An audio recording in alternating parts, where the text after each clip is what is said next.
যে শাড়িতে রক্তের ছিটে সেই শাড়ি নিখোঁজ হয়ে যায়। আপনি আমার মেয়েকে কটাক্ষ করে কিছু বলছেন মনে হচ্ছে।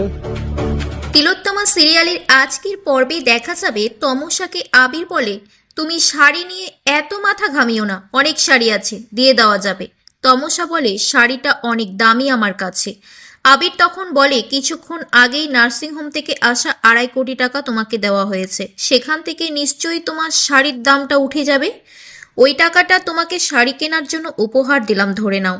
তমসা প্রচণ্ড রেগে উঠে বলে, ওই টাকার উপহার আমি নিলাম না। যে টাকায় রক্তের ছিটে আছে, যে টাকায় জালিয়াতি আছে, যে টাকায় মানুষের মৃত্যু আছে, যার নামকরণ হচ্ছে কাটমানি। শাশুড়ি মা প্রচণ্ড রেগে বলে, তিলোত্তমা, এসব কি হচ্ছে? সম্পর্কে তোমার ভাসুর, তুমি এই পরিবারের বউ, তোমার অধিকার আছে ওই টাকার ওপর।